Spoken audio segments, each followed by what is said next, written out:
हमें एक ऐसी वबा से पाला पड़ गया है जिसको समझना आसान नहीं है। कोविड-19 ने जहां पूरी दुनिया को हिला कर रख दिया, वह माहिरीन भी चकरा के रह गए हैं। वर्ल्ड हेल्थ ऑर्गेनाइजेशन हो या फिर सेहत के इदारे आए रोज़ बयान देते हैं और फिर बयान बदलते नजर आते हैं। उसकी ये वजह नहीं है कि वो जानबूझकर ऐसा करते हैं, बल्कि इसकी वजह यह है कि जूं हम इस वबा को समझते जा रहे हैं, इसके हवाले से नई नई तहकीकात हो रही हैं और फिर बयान बदलने पड़ते हैं। और हुकूमतें भी आए रोज़ अपने SOPs तब्दील करती नजर आती हैं। ख़ासतौर पर पाकिस्तान समेत तरक्की पजीर ममालिक में कभी लॉकडाउन लग जाता है, कभी नरमी कर दी जाती है, कभी सब कुछ खोलने का हुक्म जारी कर दिया जाता है, फिर स्मार्ट लॉकडाउन की तजवीज़ आती है और जब अब हालात बेकाबू होते दिखाई देते हैं तो सारा मुद्दा अवाम पर डाल देते हैं। फिर से मुख्तलिफ इलाकों में लॉकडाउन के अहकाम जारी होते हैं। ऐसा लगता है वबा का जरसों में ना हो कोई डाकू हो जो कभी एक इलाके में वारदात करता है और फिर कभी सख्ती होने पर दूसरे इलाकों में घुस जाता है।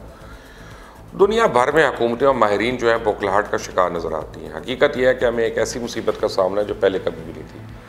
क्या आए रोज़ कोविड-19 के हवाले से नए नए हैरान कुन इंकशाफात सामने आते हैं, अब जबकि हमें इस वबा के साथ रहने की आदत होती जा रही है। लेकिन दूसरी तरफ इसका जरसोमा जो है वो दिन ब दिन मोहलक होता जा रहा है। मुल्क भर में की तस्दीक शुदा केसेस की तादाद 1,92,970 तक पहुँच गई है, जबकि एक दिन 148 अफराद जहाँ बहक हो गए। इसके बाद अमवात की तादाद 3,903 हो गई है। National command and operation centre के ताज़ा तरीन आदाद शुमार के मुताबिक गुज़िश्ता 24 घंटों के दौरान 4,044 नए केसेस रिपोर्ट हुए।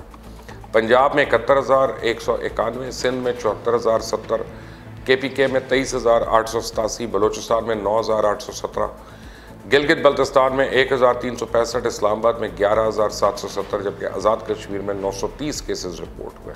अब माहिरीन ने एक नए खदशे का इजहार कर दिया जो कि तशवीशनाक है।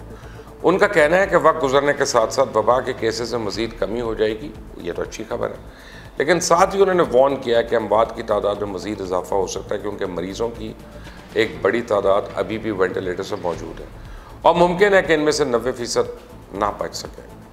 एक रिपोर्ट के मुताबिक इस वक्त NCOC के आदाद व शुमार के मुताबिक वायरस के मरीज़ों के लिए मुख्तस 1,539 वेंटिलेटर्स में से 549 जो है मुल्क भर पर इसमें मौजूद है।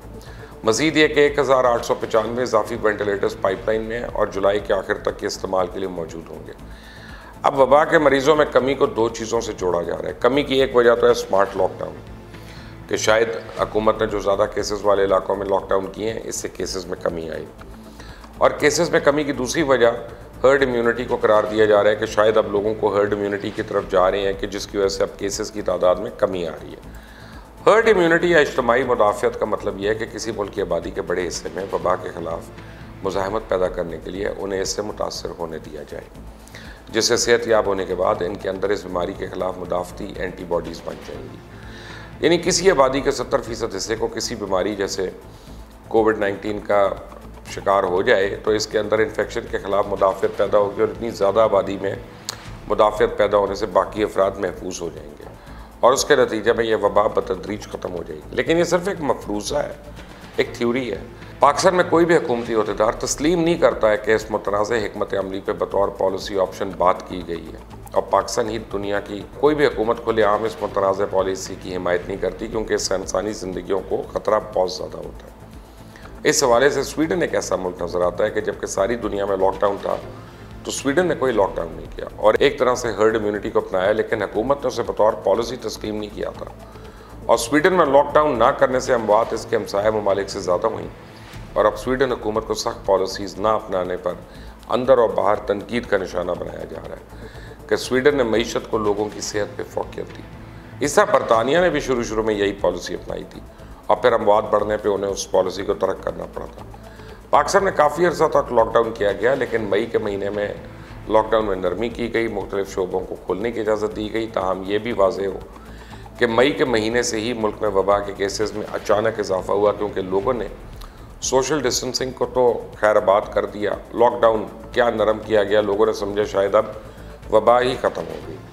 और लॉकडाउन में नरमी के बाद मई और जून के महीने अब तक के बड़े तशवीशनाक साबित हो रहे हैं और अब मज़ीद सूरत हाल बिगड़ने का खतरा है। लेकिन दूसरी तरफ कुछ अच्छी खबरें भी हैं। अभी चंद दिन पहले ही डेक्सामेथासोन को वबा के ख़िलाफ़ एक मौसर दवाई करार दिया गया और अब एक नई दवा भी सामने आ गई।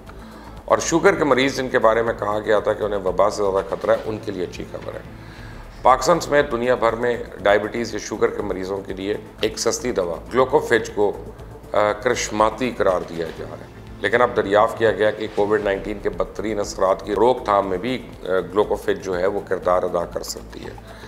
अमेरिका की मिनेसोटा यूनिवर्सिटी के प्री प्रिंट तहकीक में दरियाफ्त किया गया कि हर जगह आसानी से दस्तयाब यह दवा कोरोना वायरस के असरात की रोकथाम में मददगार साबित हो सकती है और ये कोविड-19 के ख़तरे के अनासर पर होने वाली चंद बड़ी मुशाहिदाती तहकीक में से एक करार दी जा रही है, जिसमें यह दरियाफ्त किया गया कि मोटापे और डायबिटीज़ कोविड-19 से अमवात का बायस बनने वाले दो बड़े ख़तरात हैं। मगर इसके साथ साथ ये भी दरियाफ्त किया गया कि ग्लूकोफेज से कोविड-19 से मौत का खतरा 21 से 24% तक उन मरीज़ों में कम किया जा सकता है जो पहले से इस दवा को डायबिटीज़ और ब्लड शुगर लेवल को कंट्रोल में रखने के लिए इस्तेमाल कर रहे हैं। तहकीक करने वालों ने बताया कि लोगों को इस दवा को वायरस का इलाज नहीं समझना चाहिए, मगर नताइज से कोविड-19 जैसे वबाई अमराज के लिए वैक्सीन हट कर काबू पाने के लिए नए रास्ते खुल सकते हैं और ये दवा मुमकिन तौर पर कोविड-19 के मरीज़ों के लिए मददगार शायद साबित हो सके, क्योंकि यह वर्म को, सूजन को कम करने के साथ साथ एंटीबॉडीज़ जो है उसको भी क्रिएट करती है। वबा के कुछ केसेस में बहुत ज़्यादा मुतहरिक मुदाफ़ती निज़ाम मौत की वजह बन जाता है। माजी में होने वाली तहकीकी रिपोर्ट्स में उंदिया मिला था कि ग्लूकोफेज का इस्तेमाल तवील और मियाद बुनियादों पर जिस्मानी वज़न में कमी भी कर सकता है। लेकिन एक और बात बड़ी अहम है कि यह दवा मर्दों के मुकाबले में ख़वातीन के लिए ज़्यादा फ़ायदेमंद करार दी गई। तहकीक में यह भी दरियाफ्त किया गया कि ग्लूकोफेज वर्म का बायस बनने वाले एक प्रोटीन की सतह मर्दों के मुकाबले में ख़वातीन में 2 गुना ज़्यादा कम होती है। अब मसला एक और है कि पिछली दफ़ा जब कहा गया था कि हाइड्रोक्लोरोक्विन से कोविड-19 से बचाव मुमकिन है, तो हमने देखा कि मेडिकल स्टोर से ये दवाई गायब होगी। यही नहीं, बड़े पैमाने पर इस दवाई को गायब करने और बैरून मुल्क भेजने की खबरें भी सामने आई। बाद में पता चला कि डोनाल्ड ट्रंप जिस दवाई को मौसर करार दे रहे थे, दरअसल वो फ़ायदेमंद ही नहीं है। अब उसके बाद ये तहकीक सामने आई कि डेक्सामेथासोन वबा के ख़िलाफ़ अहम किरदार अदा करती है, तो एक बार फिर स्टोर से ये दवाई गायब होना शुरू होगी और लोगों ने इसे स्टॉक करना शुरू कर दिया। इससे पहले आपको याद होगा कि एक इंजेक्शन के मुतल्लिक भी ऐसा ही आया था। अब जबकि ग्लूकोफेज को कोविड-19 के ख़िलाफ़ फ़ायदेमंद करार दिया जा रहा है, तो हमें ख़तरा है कि कहीं फिर ग्लूकोफेज भी मेडिकल स्टोर से गायब ना हो जाए या फिर महंगी ना हो जाए, जो कि अक्सर होता है। ये तहकीक उन लोगों ने की गई जो पहले से डायबिटीज़ के या शुगर के मरीज़ हैं और ये दवाई इस्तेमाल कर रहे हैं, और जिनके बारे में ये कहा जा रहा था कि शुगर के मरीज़ों को वबा से ज़्यादा खतरा है। और फिर ये तहकीक अभी यूनिवर्सिटी की लैब में हुई है और इसका मकसद होता है कि दीगर इदारे इस पर मज़ीद तहकीक करें। अब आप खुद सोचें कि डेक्सामेथासोन जिस लाइफ सेविंग ड्रग को गायब करने से कितना नुकसान हो सकता है। ऐसे वो लोग जो मुनाफाखोरी के चक्कर में ऐसे इकदाम उठाते हैं, उन्हें समझना चाहिए कि उनके मुनाफे के चक्कर में लोगों की ज़िंदगी ख़तरे में पड़ जाती है। और हुकूमत को भी अब कुछ इकदाम उठाने चाहिए ना। अगर वो शुगर माफिया, आटा माफिया के ख़िलाफ़ नहीं कुछ कर सकी, तो कम से कम दवाई माफिया के ख़िलाफ़ ही को मौसर कदम उठा ले कि लोगों को कम से कम दवा मिले तो सही ना। उसके बाद ज़िंदगी और मौत तो बहरहाल अल्लाह के हाथ में है। आप देख रहे हैं मुबश्शिर लुकमान यूट्यूब चैनल। मेरा नाम मुबश्शिर लुकमान है। अल्लाह हाफ़िज़। कि यमन में दुनिया का सबसे संगीन इस वक्त बहरान जो है वो हमें नज़र आ रहा है और वहाँ पे बच्चों का मुस्तकबिल दाव पे लगा हुआ है। यमन की 80% आबादी जो है वो तकरीबन 2 करोड़ 40 लाख वो इस बहरान का डायरेक्टली शिकार है और 1 करोड़ 20 लाख तो इसमें बच्चे शामिल हैं। ये मुल्क उनके लिए जहन्नुम बन चुका है। ना वहाँ पे खुराक है, ना पानी है, ना कोई दवाई है और मास्क पहनने के लिए नहीं है, ग्लव्स पहनने के लिए नहीं है। बीमारी से बचते हैं तो भूख से मरते हैं, भूख से मरते हैं बीमारी से बचते हैं, दोनों से मरते हैं तो किसी बम के उससे मर जाते हैं।